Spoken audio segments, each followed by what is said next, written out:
കടൽ തീരത്ത് വെള്ളായപ്പൻ യാത്ര പുറപ്പെടുമ്പോൾ വീട്ടിൽ നിന്ന് കൂട്ട നിലവിളി ഉയർന്നു.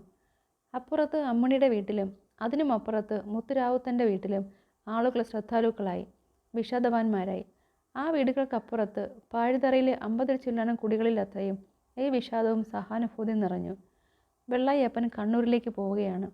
വെള്ളായപ്പൻ്റെ കൂടെ തീവണ്ടി കയറാൻ പണമുണ്ടായിരുന്നെങ്കിൽ അമ്മിണിയടത്തിയും മുത്തുവണ്ണനും നാഗേലച്ചനും കോമ്പിപ്പൂശാരിയും പിന്നെ പാഴിത്തറയിലുള്ളവർ അത്രയും തന്നെ കണ്ണൂരിലേക്ക് പോകുമായിരുന്നു. കണ്ണൂരിലേക്കുള്ള തീവണ്ടി യാത്ര പാഴിത്തറ എന്ന ഗ്രാമത്തിനു വേണ്ടിയായിരുന്നു. വെള്ളായപ്പൻ കുടിയിരിപ്പുകൾ വിട്ട് നെടുവരമ്പത്തൂടെ പാടം മുറിച്ച് നടന്നു. പിന്നെ നിലവിളി അകന്നു ശമിച്ചു. ഇപ്പോൾ നെടുവരമ്പ് വിട്ട് വെള്ളായപ്പൻ പറമ്പിലേക്ക് കയറി. പറമ്പിലെ മഞ്ഞ പുല്ലിലൂടെ ആരുടെയൊക്കെ ദുഃഖസഞ്ചാരങ്ങളുടെ തഴമ്പായി ചവിട്ടടി പാത നീണ്ടുപോകുന്നു. ദൈവങ്ങളെ, തമ്പുരാക്കന്മാരെ, വെള്ളായപ്പൻ വിളിച്ചു. ചവിട്ടടി പാതയ്ക്കിരുവശവും നിന്ന കരിമ്പനകളിൽ കാറ്റു പിടിച്ചു. പട്ടകളിൽ കാറ്റിരുമ്പുന്നത് വെള്ളായപ്പന് അന്ന് ആദ്യമായി അപരിചിതമായി തോന്നി. പനംപട്ടകൾ സംസാരിക്കുന്നത് പോലെ. പനംപട്ടകളിൽ ഊട്ടുദൈവങ്ങളും കാരണവന്മാരും സംസാരിക്കുന്നത് പോലെ. തോർത്തിൽ കെട്ടിയ പൊതിച്ചോറിൻ്റെ കഞ്ഞി നനവ് കയ്യിൽ തട്ടി. തൻ്റെ കോടച്ചി ഈ ചോറുപൊതി കെട്ടുമ്പോൾ അതിലേക്ക് ഒരുപാട് കണ്ണുനീർ വീഴ്ത്തിയിരിക്കണം. കണ്ണുനീരിൻ്റെ ഓതം തോർത്തിൻ്റെ കെട്ടിലൂടെ കുതിർന്നു പിടിക്കുന്നു. തീവണ്ടി ആപ്പീസെത്താൻ ഇനിയും 4 നല്ല കല്ല് നടക്കണം. കുറച്ച് നടന്നപ്പോൾ കുട്ടിസൻ മാപ്പിള എതിരെ വരുന്നു. കുട്ടിസൻ മാപ്പിള ആദരവോടെ വഴിമാറി നിന്നു. വെള്ളായെ, മാപ്പിള പറഞ്ഞു. മരക്കാരെ, വെള്ളായപ്പൻ പ്രതിവചിച്ചു. അത്രമാത്രം. 2 വാക്കുകൾ, പേരുകൾ. എന്നാൽ ആ വാക്കുകളിൽ ദീർഘങ്ങളും സമ്പന്നങ്ങളുമായ സംഭാഷണ പരമ്പരകൾ അടങ്ങിയത് വെള്ളായപ്പനും കുട്ടിസൻ മാപ്പിളയും അറിഞ്ഞു. മരക്കാരെ, നിങ്ങൾക്ക് ഞാൻ 15 റുപ്യ കടം വീട്ടാനുണ്ട്. അല്ല, 15 റുപ്യയും 4 അണയും. വെള്ളായി, ഈ യാത്രയിൽ അതിനെക്കുറിച്ച് ഓർക്കരുത്. മരക്കാരെ, ഇനി ഒരിക്കലും എനിക്കത് വീട്ടാൻ കഴിഞ്ഞെന്ന് വരില്ല. വീടാത്ത കടങ്ങൾ പടച്ചവൻ്റെ സൂക്ഷിപ്പുകളാണ്. അത് അങ്ങനെ തന്നെ ഇരിക്കട്ടെ. എൻ്റെ ഉള്ളു പൊട്ടുന്നു, എൻ്റെ പ്രാണൻ പറയുന്നു. പടച്ചവൻ തുണയ്ക്കട്ടെ, മുത്തുനബി തുണയ്ക്കട്ടെ, നിൻ്റെയും എൻ്റെയും ദൈവങ്ങൾ തുണയ്ക്കട്ടെ. കരിമ്പന പട്ടകളിലെ കാറ്റ് ദൈവസാന്ദ്രമായി. കുട്ടീസൻ മാപ്പിളയെ വിട്ടുകൊണ്ട് വെള്ളായപ്പൻ യാത്ര തുടർന്നു. ഇനിയും 4 കല്ല് നടക്കണം. വഴിയിൽ പിന്നെയും ഒരു അഭിമുഖം. നീലി മണ്ണാത്തി. അലക്കിയ തുണികളുടെ കെട്ട് ചുമലിൽ. ഞാത്തി എതിരെ വന്ന നീലി വഴിമാറി നിന്നു. വെള്ളായിച്ചോ, അവൾ പറഞ്ഞു. അത്രമാത്രം. നീലിയെ, വെള്ളായപ്പൻ പറഞ്ഞു. അത്രമാത്രം. 2 വാക്കുകൾ മാത്രം. 2 വാക്കുകൾക്കിടയ്ക്ക് സാന്ത്വനത്തിൻ്റെ നിറവ്. വെള്ളായപ്പൻ നടന്നു. ചവിട്ടടി പാത വെട്ടുവഴിയിൽ ചേർന്നു. വെള്ളായപ്പൻ വെട്ടുവഴിയിലൂടെ നടന്നു. വെട്ടുവഴ വഴി പുഴയിലേക്കിറങ്ങി. പുഴ കടന്ന് മേട് കയറിയാൽ പിന്നെ തീവണ്ടി ആപ്പീസിലേക്കുള്ള വഴിയാണ്. പുഴ മണലിൽ നിന്ന് വെള്ളായപ്പൻ പുഴവെള്ളത്തിലേക്കിറങ്ങി. കാൽവണ്ണയെ തഴുകിക്കൊണ്ട് പരൽ മീനുകളെ പേറിക്കൊണ്ട് പുഴ ഒഴുകി.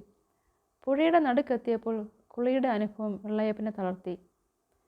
അപ്പൻ്റെ ശവത്തെ കുളിപ്പിച്ചത്, മകനെ അവൻ്റെ കുട്ടിക്കാലത്ത് കുളത്തിൽ കുളിപ്പിച്ചത്, ഇളം ചൂടുള്ള വെള്ളം, അതൊക്കെയും ഓർമ്മിപ്പിച്ചു.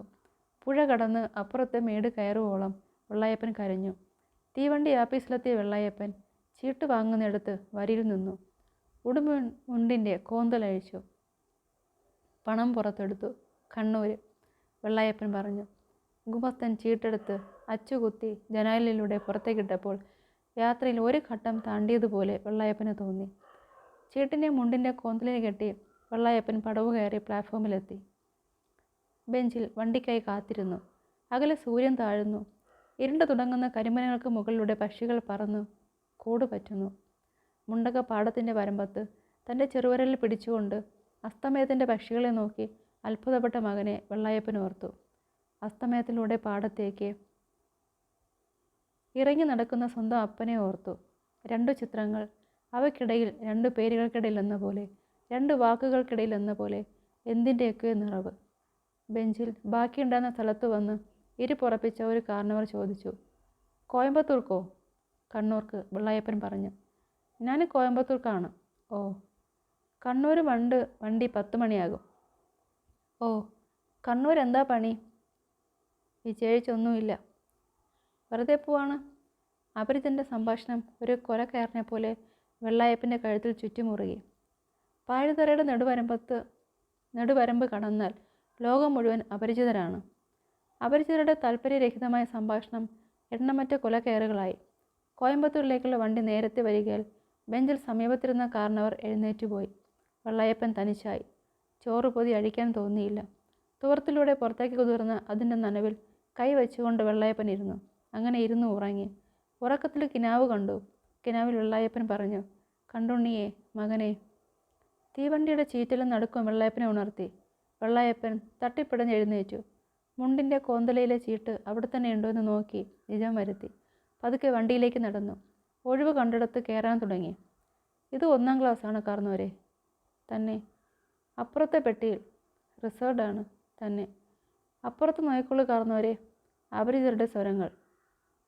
ഒടുവിൽ ഒരു പെട്ടിയിൽ കയറിക്കൂടി. ഇരിക്കാനിടമില്ല. പിടിച്ചു നിൽക്കാം. ഞാൻ നിന്നുകൊള്ളാം. എനിക്കുറങ്ങേണ്ട. ഈ രാത്രിയിൽ എൻ്റെ മകൻ ഉറക്കം വിളയ്ക്കുന്നു. തീവണ്ടിയുടെ താളം. നിലം മാറുന്നതനുസരിച്ച് അതിൻ്റെ താളഭേദം.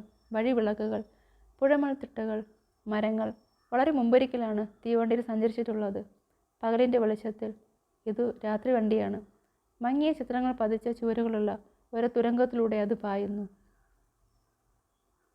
കണ്ണൂരെത്തിയപ്പോൾ നേരം പുലർന്നിട്ടില്ല. അപ്പോഴും കെട്ടഴിക്കാതെ പൊതിച്ചോറ് കയ്യിലിരുന്നു. ഗേറ്റിൽ ചീട്ട് തിരിച്ചു കൊടുത്തുകൊണ്ട് വെള്ളായപ്പൻ പുറത്തു കിടന്നു. ആകാശത്തിൻ്റെ ഇരുട്ടിൽ അകലെ എവിടെയോ വിടരുന്ന പുലരിയുടെ സൂചന. തീയണ്ടി ആഫീസിൻ്റെ മുറ്റത്ത് കൂട്ടം തട്ടി നിന്ന കുതിരവണ്ടിക്കാർ വണ്ടി വേണോ എന്ന് വെള്ളായപ്പനോട് ചോദിച്ചില്ല. വെള്ളായപ്പൻ ചോദിച്ചു, ജയിലിലേക്ക് ഏതിയാണ് വഴി? ആരോ ചിരിച്ചു. ഇതാ ഒരു കിഴവൻ നേരം പുലരുന്നതിന് മുൻപ് ജയിലിലേക്കുള്ള വഴി തേടുന്നു. വീണ്ടും ആരോ ചിരിച്ചു. കാരണം അവരെ കട്ടാൽ മതി ജയിലിലേക്ക് എത്തിച്ചേരാം. അപരിചിതരുടെ സ്വരങ്ങൾ കഴുത്തിന് ചുറ്റും പിരിഞ്ഞു മുറുകി. വെള്ളായപ്പന് ശ്വാസം മുട്ടി. അവസാനം ആരോ വഴി പറഞ്ഞു കൊടുത്തു. വെള്ളായപ്പൻ നടന്നു. കാക്ക കരച്ചിലോടെ മുകളിൽ പതുക്കെ ആകാശങ്ങൾ തെളിഞ്ഞു. ജയിലിൻ്റെ പടിക്കൽ പാറവുകാരൻ വെള്ളായപ്പനെ തടഞ്ഞു. എങ്ങോട്ടായി രാവിലെ? വെള്ളായപ്പൻ വെങ്ങി. ഒരു കുട്ടിയുടെ നിസ്സഹായതയോടെ അയാൾ പാറവുകാരൻ്റെ മുമ്പിൽ നിന്നു. എന്നിട്ട് പതുക്കെ മുണ്ടിൻ്റെ കോന്തലഴിച്ചു. മഞ്ഞ നിറത്തിലുള്ള ഒരു കടലാസ് പുറത്തെടുത്തു. കടലാസ് ചുരുണ്ട് അലങ്കോലമായിരുന്നു. എന്താ അത്? പാറവുകാരൻ ചോദിച്ചു. വെള്ളായപ്പൻ കടലാസ് പാറവുകാരനെ ഏൽപ്പിച്ചു. പാറവുകാരൻ കടലാസിലേക്ക് നോക്കിയില്ല. വെള്ളായപ്പൻ പറഞ്ഞു, എൻ്റെ കുട്ടി ഇവിടെ ഉണ്ട്. ഈ പുലർച്ചെ ആരാ വരാൻ പറഞ്ഞത്? പാറവുകാരൻ പരുക്കനായി പറഞ്ഞു. ആപ്പീസ് ഉറക്കട്ടെ. ഏതോ ശീലത്തിൻ്റെ സ്വാധീനത്തിൽ പാറവുകാരൻ കടലാസ് നിവർത്തി നോക്കി. പാറവുകാരൻ്റെ മുഖം പൊടുന്നനെ കനിവുറ്റതായി. നാളെയാണല്ലേ? പാറവുകാരൻ പറഞ്ഞു. എനിക്ക് പിടിയില്ല, വെള്ളായപ്പൻ പറഞ്ഞു. കടലാസിൽ എന്താണ് എഴുതിയിരിക്കണമെന്ന് ആവോ? പാറവുകാരൻ കടലാസിലെ വിവരങ്ങൾ ഒരിക്കൽ കൂടി ശ്രദ്ധിച്ചു വായിച്ചു. അതെ, നാളെ രാവിലെ 5 മണിക്ക്, അയാൾ പറഞ്ഞു. വെള്ളായപ്പൻ്റെ കണ്ണുകൾ വിടർന്നു. അവയിൽ അന്താളിച്ച് നിറഞ്ഞു. തന്നെ, വെള്ളായപ്പൻ പറഞ്ഞു. കാർന്നോർ ഇവിടെ ഇരിക്കൂ. ഓ. ജയിലിൻ്റെ ഉമ്മറത്തെ ചാരുപടിയിൽ വെള്ളായപ്പൻ ഇരുന്നു. അമ്പലത്തിൽ നട തുറക്കാൻ കാത്തിരിക്കുന്നത് പോലെ. കാർന്നോർക്ക് ചായയോ മറ്റോ വേണോ? വേണ്ട. എൻ്റെ മകൻ ഈ രാത്രിയിൽ ഉറങ്ങിയിട്ടുണ്ടാവില്ല. ഉറങ്ങാതെ ഉണർന്നിട്ടുണ്ടാവില്ല. ഉറങ്ങാതെ ഉണരാതെ അവന് ചായ കുടിക്കാൻ മനസ്സ് വരുന്നത് എങ്ങനെ? വെള്ളായപ്പൻ്റെ കൈപ്പടം പൊതിച്ചോറിൽ അമർന്നു. മകനെ, ഈ പൊതിച്ചോറ് നിൻ്റെ അമ്മ എനിക്ക് വേണ്ടി പൊതിഞ്ഞതാണ്. രാത്രിയിൽ ഞാനത് കഴിക്കാതെ ഇവിടം വരെ എത്തിച്ചു. ഇനി നിനക്ക് തരാൻ എൻ്റെ കയ്യിൽ ഇത് മാത്രമേ ഉള്ളൂ. തുവർത്തിനകത്ത് കെട്ടഴിക്കാതെ കിടന്ന പാതയും വിളിച്ചു. നേരം പതുക്കെ പതുക്കെ വെളുത്തു. നേരം പതുക്കെ പതുക്കെ കനച്ചു. ആപ്പീസ് തുറന്നു. ആളുകൾ മേശയ്ക്ക് പുറകിൽ സ്ഥലം പിടിച്ചു. പാറവുകാർ കവാത്ത് നടത്തി. തടവറ സജീവമായി. മേധാവികൾ കടലാസ് പരിശോധിക്കുന്നു. മേധാവികൾ ഉത്തരവിടുന്നു. ഉത്തരവുകളുടെ അപരിചിത സ്വരങ്ങൾ. വിദ്വേഷവും നിന്ദയും പകയുമില്ലാത്ത കുരുക്കുകൾ. അവ ചുറ്റിപ്പിടിച്ച് ശ്വാസം മുട്ടിക്കുന്നു. വെയിലിന് കനം കൂടുന്നു. ഇവിടെ കാത്തിരിക്കൂ. വെള്ളായപ്പൻ കാത്തിരിക്കുന്നു.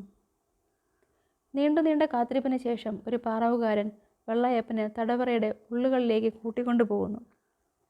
വെയിലിൻ്റെ ചൂടറിയാത്ത തണുത്ത ഇടനാഴികൾ. ഇതാ ഇവിടെയാണ്. ഇരുമ്പടികൾക്ക് പിന്നിൽ കണ്ടുണ്ണി നിന്നു. അപരിചിതനെ പോലെ കണ്ടുണ്ണി വെള്ളായപ്പനെ നോക്കി. സാന്ത്വനം കൊടുക്കുകയോ വാങ്ങുകയോ ചെയ്യാനാവാത്ത മനസ്സിൻ്റെ മറ. പാറവുകാരൻ അഴിവാതിൽ തുറന്ന് വെള്ളായപ്പനെ അകത്ത് പ്രവേശിപ്പിച്ചു. അച്ഛനും മകനും നേരോട് നേരായി തെല്ലിട നേരം നിന്നു. പിന്നെ വെള്ളായപ്പൻ മകനെ കെട്ടിപ്പിടിച്ചു. കണ്ടുണ്ണി ശ്രവണത്തിനപ്പുറത്തുള്ള ഒരു സ്ഥായിയിൽ നിലവിളിച്ചു. വെള്ളായപ്പൻ കരഞ്ഞു വിളിച്ചു, മകനെ. കണ്ടുണ്ണി മറുവിളി വിളിച്ചു, അപ്പാ. 2 വാക്കുകൾ മാത്രം. 2 വാക്കുകൾക്കിടയ്ക്ക് ദുഃഖത്തിൽ, മൗനത്തിൽ അച്ഛനും മകനും അറിവുകൾ കൈമാറി. മകൻ നീ എന്തു ചെയ്തു? എനിക്ക് ഓർമ്മയില്ല അപ്പാ. മകൻ നീ കൊലപാതകം നടത്തിയോ? എനിക്ക് ഓർമ്മയില്ല. സാരമില്ല മകനെ, ഇനിയൊന്നും ഓർമ്മിക്കേണ്ടതില്ല. പറവുകാർ ഓർമ്മിക്കുമോ? ഇല്ല മകനെ. അപ്പൻ എൻ്റെ വേദന ഓർമ്മിക്കുമോ? ഉച്ചസ്ഥായിലുള്ള നിശബ്ദമായ നിലവിളി. അപ്പാ, എന്നെ തൂക്കിക്കൊല്ലാൻ സമ്മതിക്കരുതേ. 2 വാക്കുകൾക്കിടയ്ക്ക് ഈ വിനിമയം അത്രയും. കാർന്നോരെ, പുറത്തു വരൂ, സമയം കഴിഞ്ഞു. വെള്ളായപ്പൻ പുറത്തു വരുന്നു. അയാൾക്ക് പിന്നിൽ ഇരുമ്പഴി വാതിൽ അടയുന്നു. നീങ്ങുന്ന തീവണ്ടി മുറി നിന്ന് പുറത്തേക്ക് നോക്കും പോലെ. ഇരുമ്പഴിയിലൂടെ പുറത്തേക്ക് നോക്കിക്കൊണ്ട് അപരിചിതനായി കണ്ടുണ്ണി നിന്നു. അവസാനത്തെ തിരിഞ്ഞ നോട്ടത്തിൻ്റെ ശ്രദ്ധാഞ്ജലിയോടെ വെള്ളായപ്പൻ നടന്നകന്നു. ജയിലിൻ്റെ പരിസരങ്ങളിൽ വെള്ളായപ്പൻ അങ്ങുമിങ്ങുമായി കാത്തുകിടന്നു. സൂര്യൻ ഉച്ചയിലെത്തി. നേരം താണു. ഈ രാത്രിയിൽ കണ്ടുണ്ണി ഉറങ്ങുമോ? രാത്രി പിന്നിടുന്നു. മതിലുകൾക്കകത്ത് കണ്ടുണ്ണി ജീവിക്കുന്നു. പുലർച്ചയ്ക്ക് മുൻപ് കൊമ്പ് വിളികൾ മുഴങ്ങുന്നത് വെള്ളായപ്പൻ കേട്ടു. അത് വധശിക്ഷയുടെ ചടങ്ങാണെന്ന് വെള്ളായപ്പൻ അറിഞ്ഞിരുന്നില്ല. രാവിലെ 5 മണിക്കാണെന്ന് അവർ പറഞ്ഞിരുന്നു. കയ്യിൽ ഘടികാരമില്ലെങ്കിലും ഒരു കർഷകൻ്റെ ജന്മസിദ്ധിയിലൂടെ വെള്ളായപ്പൻ സമയമറിഞ്ഞു. ഒരു പേറ്റിച്ചിയെ പോലെ തൻ്റെ മകൻ്റെ ദേഹത്തെ വെള്ളായപ്പൻ പറവുകാരിൽ നിന്ന് ഏറ്റുവാങ്ങി. കാരണവർക്ക് താല്പര്യമുള്ള പോലെ ശവം സംസ്കരിക്കാം. വേണ്ട, എനിക്ക് താല്പര്യമില്ല. ശവത്തിൻ്റെ ചുമതല നിങ്ങൾ ഏൽക്കുന്നില്ലേ?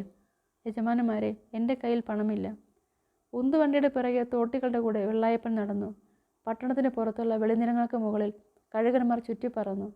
മണ്ണ് മൂടുന്നതിന് മുൻപ് കണ്ടുണ്ണിയുടെ മുഖം വെള്ളായപ്പൻ ഒരു നോക്ക് കണ്ടു. ആ നെറ്റിയിൽ കൈപ്പടം വെച്ച് അനുഗ്രഹിച്ചു. വെള്ളായപ്പൻ വെയിലത്ത് അടിനടന്ന് കടൽപ്പുറത്തെത്തി. ആദ്യമേ കടൽ കാണുകയാണ്. കൈപ്പടങ്ങളിൽ എന്തോ നനഞ്ഞു കുതിരുന്നു. കോടച്ചി കെട്ടിത്തന്ന പൊതിച്ചോറാണ്. വെള്ളായപ്പൻ പൊതി അഴിച്ചു. വെള്ളായപ്പൻ അന്നം നിലത്തേക്കെറിഞ്ഞു. വെയിലിൻ്റെ മുകൾ തട്ടിൽ എവിടെ നിന്നോ ബലിക്കാക്കകൾ അന്നം കൊത്താൻ ഇറങ്ങി വന്നു.